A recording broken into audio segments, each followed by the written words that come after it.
Okay, magandang araw. Ito pag-uusapan natin, itong nangyayari sa Nepal. Ang tanong kasi ng karamihan, kailan ba ito mangyayari sa Pilipinas? Aba, siyempre tanong ko din 'yan.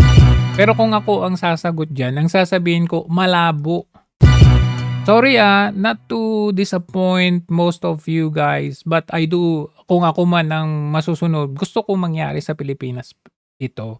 Kaya lang ang akin, kaya ko nasabi naman na malabo, kasi itong nangyayari sa Nepal is not a coincidence, is not na nagising lang sila ng isang umaga ta's naisip nila, "Ay magprotesta tayo dahil corrupt ang mga opisyal." Hindi po.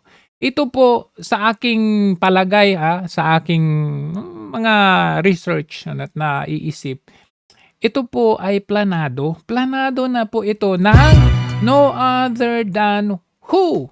Ayan, kayo na ang mag-guess. Sino kaya? Your guess is as good as mine. Sino pa ba? Walang iba kundi ang ayan, meron tayong nakita kasing isang website at I mean isang article and I agree 'no. Nung nakita ko ito kaagad, nag-agree na ako agad dito sa analysis na ito. Kasi hindi po talaga malayong mangyari na gano'n ang nangyayari sa Nepal, sa Indonesia, sa Bangladesh nung last year. Pag-uusapan natin 'yan. Unahin natin ito 'no. Dito sa article nito ang sabi, yung nangyayari sa Nepal, ito ba ay bagong Muhammad Yunus or Zelensky? Tinatanong, ito ba ay another Muhammad or Zelensky? Itong sa Muhammad Yunus na ito po ay sa Bangladesh last year. Si Muhammad, pag-usapan natin yan maya-maya konti, but just a brief story of this Muhammad. 'Di ba? Merong protest last year against the government. Itong si Muhammad Yunus, ito yung ipinalit doon sa pinatalsik na ito. If you remember si Sheikh Hasina, yung prime minister nila na pinatalsik dahil sa kanyang corruption issue. Kumbaga, So sige, mabalik tayo dito. And of course, si Zelensky, alam naman natin na pawn ito ng Amerika. Okay? So tingnan natin, sino ba tong si Balendra Shah na ito? Or shortcut nito is Balen Shah. Balen Shah, parang yung brand ng t-shirt or damit, no? Is he CIA-backed? Face behind Nepal's Gen Z protest. Alam niyo kung bakit? Kasi itong si Valencia, ito ang pinupwesto na ipapalit sa Prime Minister ng Nepal na nag-resign. Si KP Oli.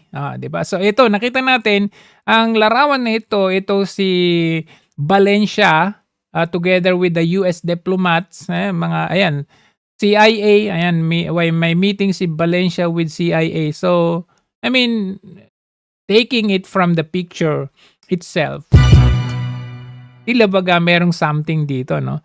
As protests rage in Nepal, okay, and Prime Minister KP Oli is forced to resign. Sabi niya, a new face has suddenly emerged as the voice of Gen Z. At ito nga, itong si Valencia. Yan po, si Valencia. Parang yung damit.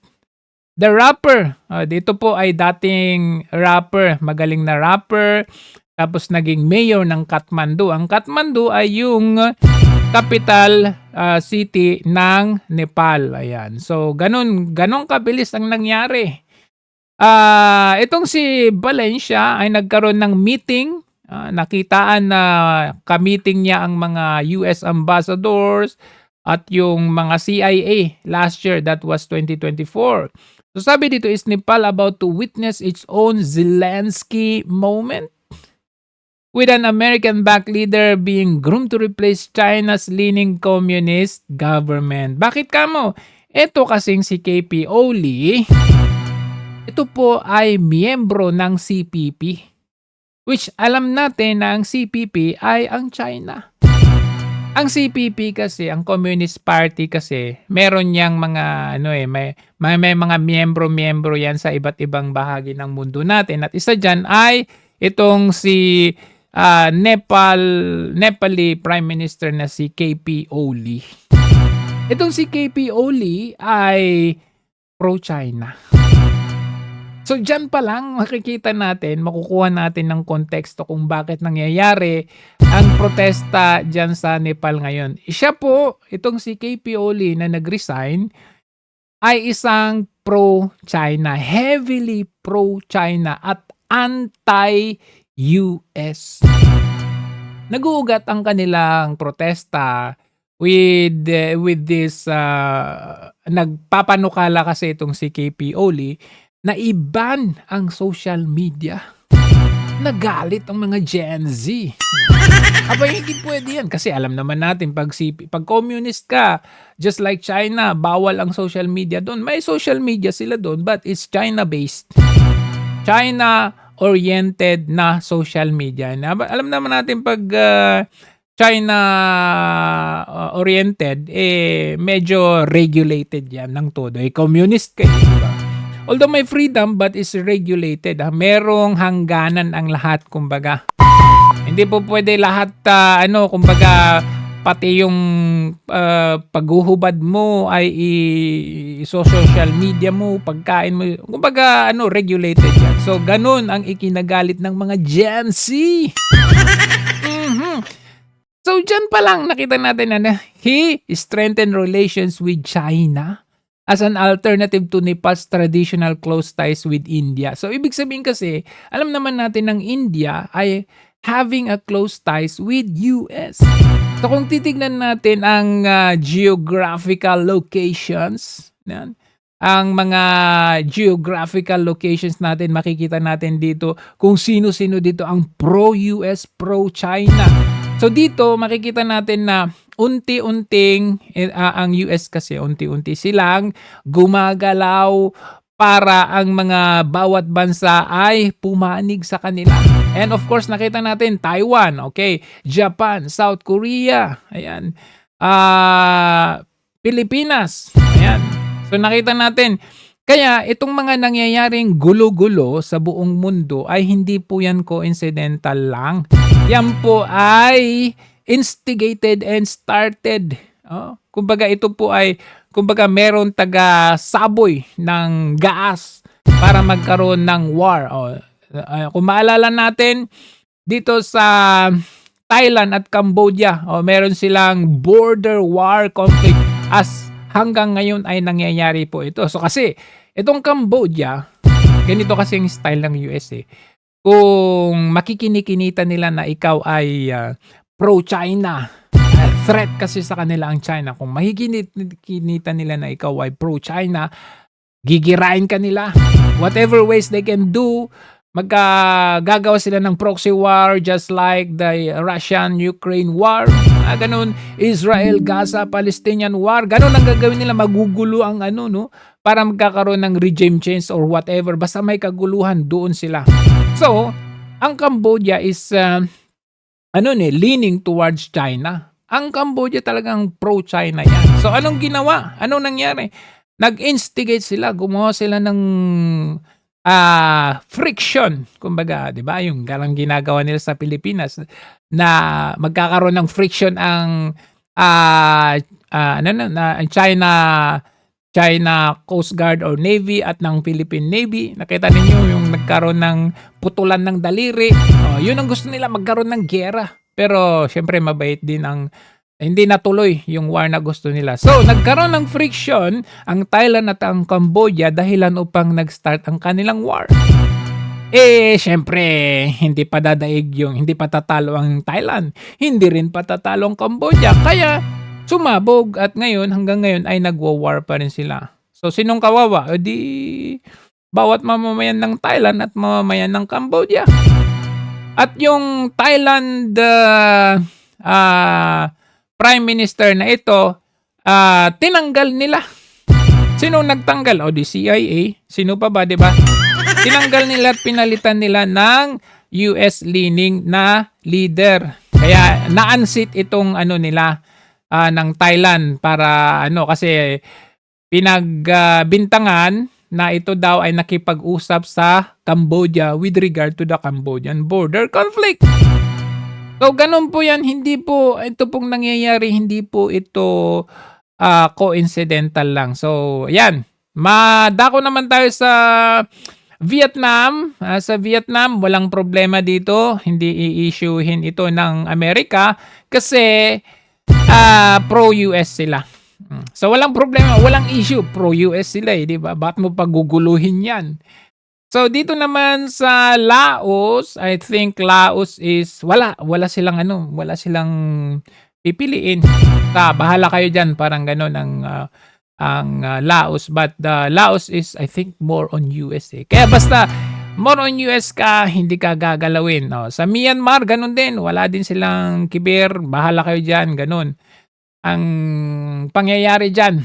So dito, mapunta tayo dito sa Bangladesh. Okay, sa Bangladesh last year, alam naman natin nagkaroon ng protesta at nanalo sila. Nag-resign itong si Hasina. Tumakbo papuntang nag-seek refuge sa India. Tumakbo, pinalitan nila ng ito ang ipinalit nila itong si saan ang kanina? Ito si Muhammad Yunus, which is itong si Muhammad Yunus na ito more on US, of course. Ito kasi si Sheikh Hasina more on China, pro-China ito. Ito, asan yung si Muhammad? Ito yung pumalit ngayon. Pero as of now, hindi po siya tinatawag na Prime Minister. Tinatawag po siyang Chief Advisor, which itong Chief Advisor nito may equivalent power din sa Prime Minister. So parang ano siya, kumbaga ano ka lang diyan ka lang muna para mahawak-hawakan ka namin sa leeg. Ganun. So kaya ang question dito sa article na ito bang nangyayari sa Nepal ay another Muhammad Yunus or Zelensky? Kasi nga itong si Muhammad, abay, bata-bata ng Amerika to. Pinalitan nila itong si Hasina. Okay, pinalitan si Hasina para meron silang mauto. Yan. So kung ituloy natin, ayan, etong si Hasina, ayan. Nepal was thrown into chaos after the always government controversial decision to ban social media. Yan, doon sila nagalit. What started as, basta yan yung shortcut niyan. So nakita natin, di ba, merong 19 na namatay, hindi ko alam as of now, but shockingly, ang inattack nila yung former Prime Minister, okay? Former Prime Minister na si Bahadur at yung kanyang wife. Talagang nakita nyo yung pinagsasampal-sampal na at pinalo-palo nila. Yun po yun. Iba rin yung namatay na wife ng Prime Minister. Ibang Prime Minister din naman yun. So bali, dalawang Prime Minister ang kanilang inassault. Yung isang Prime Minister, pinatay nila yung asawa, yung wife. Kasi itong si KP Oli, hindi po siya na-assault. Siyempre, nag-chopper siya, tumakbo. Tumakas papuntang Dubai. Yun yung ginawa ni KP Oli. Siyempre, pag naabutan nila yan, ewan ko na lang. So, ganun, ginalit itong mga Gen Z. Alam nyo naman, siyempre, emotional yung mga yan.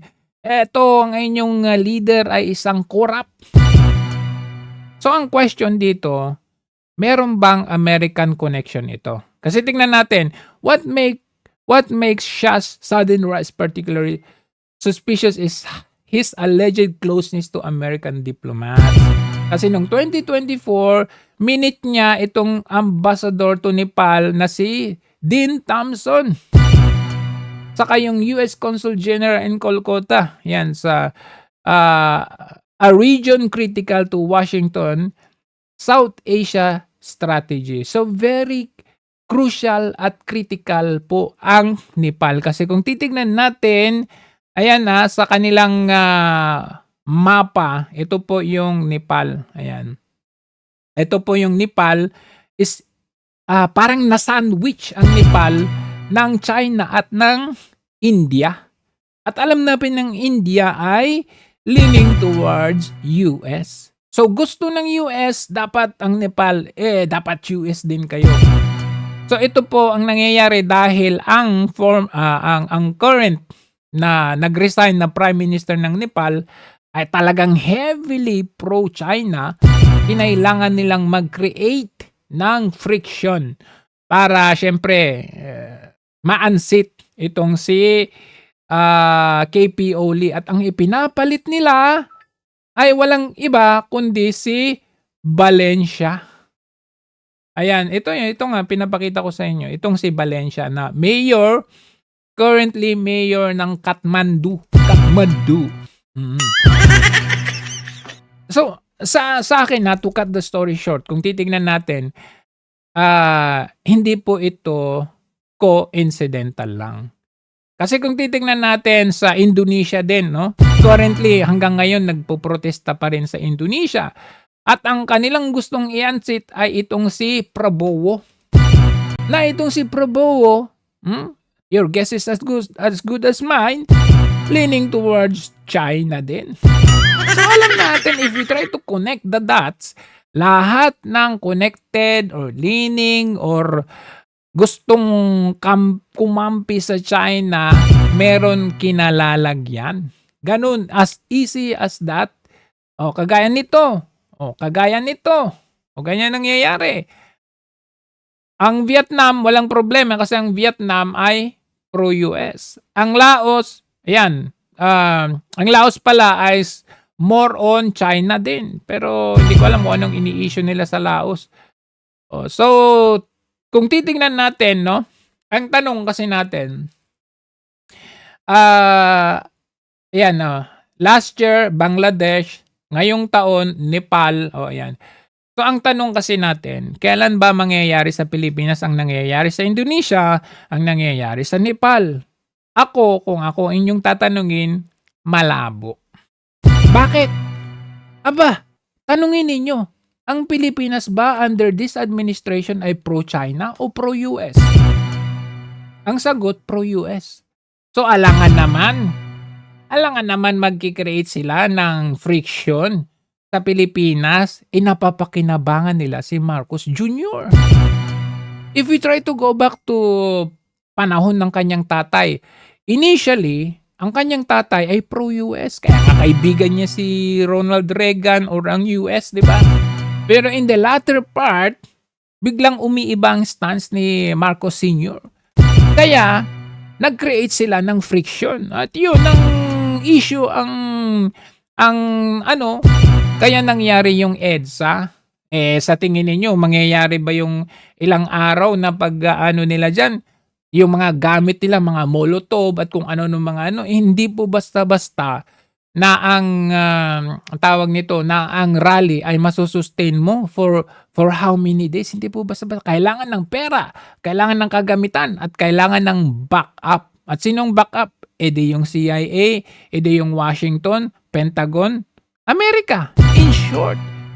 Kaya hindi po mangyayari ang sinasabi natin na ala Indonesia tayo, ala Nepal tayo. Kasi sinong backup natin? Wala. Kasi ayaw nila mabalik ang mga Duterte. Yung nangyayari sa Pilipinas ngayon, kaya nakikita nyo yung sinasabi natin, yung mga dilaw at pula nagsanib puwersa kasi gustong-gusto nila yung ginagawa ni Marcos. Ibig sabihin nito, napapausunod nila, nauuto nila si Marcos Jr. Kasi kung titingnan natin, traditionally, historically, babalikan natin, si Marcos Jr. more on China. Diba? More on China talaga yan. Pero nagulat tayo nung siya ay naging presidente, baliktad. That's the reason why, nung galing siya ng Amerika, pagbalik niya ng Pilipinas, biglang umiba yung kanyang stance.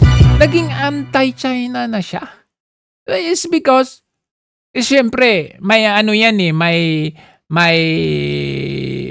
may pag-uusap yan sila. May kapalit yung pag-uusap nila. Una dito, yung kanyang kaso sa Amerika. Diba? Pangalawa dito, kapag hindi siya sumunod, baka magaya siya dito sa mga ibang bansa na na-unseat yung kanilang gobyerno, ayaw mangyari ni Marcos yun. So anong gagawin? O sige, pumayag na siya. Maglagay ng mga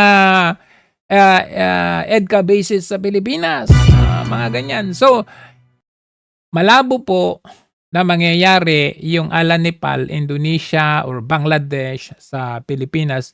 Kasi syempre sinasabi ng iba, hindi, duwag kasi tayo. Hindi tayo duwag. Kaya natin gawin yan. Yun ay kung meron tayong backup. Wala tayong backup, wala tayong budget. Yung sinasabi, yung nangyari na ngayon, mga maisog rallies, di ba? Even to the fact na almost doon sa iglesia ba yun? INC na rally. Pero not to the point na yung, alam nyo kasi, pag CIA backup yan or US backup yan, organisado, provided ka, ano yung magagamit mo, masusustain yan. They have tried that here in Hong Kong in 2018, 2019 protest rally. Malawakan, yellow umbrella protest dito sa Hong Kong. But they did not succeed. But they have tried. Bawal kasi ang protest sa China eh. Hindi mo pwedeng i-unseat kung ano kasi unang-una communist country ang China. So they have tried to start it in Hong Kong. Using those like Joshua Wong, alam natin. Ano yung mga yan?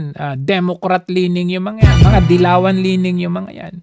Diba? They have tried. They have tried to different countries but some of them they have failed. They have failed big time dito sa Hong Kong. But yun nga, kung makikita natin yung mga protest, obserbahan ninyo, provided yung mga yan. Kailangan talaga ng budget dyan. So, I'm sorry to tell na itong we're hoping na magkakaroon tayo. Yung Gen Z sa Pilipinas kasi mga maarte, ayaw maaraw. Hindi po totoo yun. Yung Gen Z sa Pilipinas ngayon, nag-i-enjoy. Gusto nila kung ano yung nangyayari. Nakita niyo yung protesta pa lang ng mga Gen Z sa Pilipinas ngayon? Instead, nang ilagay nila sa kanilang placard ay yung picture ni Tamba, Martin Romualdez, ni Zaldico. Ang nilalagay nila yung mga Duterte. Yung si Pulong, sino po yung nilagay nila? Yun yung nilalagay nila. Si Sara. I mean, tingnan nyo naman, billion to trillions ang kanilang kinukurap tapos ang nilalagay nila yung mga Duterte. So, ibig kong sabihin, madali lang naman yan gawin. Kung ang backup natin, nandyan sila. Pero, wala eh. Paano nila i-unseat yung leader na ginagawa yung kagustuhan nila?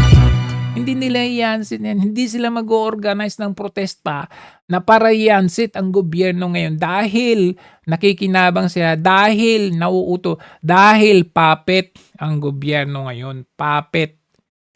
Yun ang realidad niyan. And as much as I would like to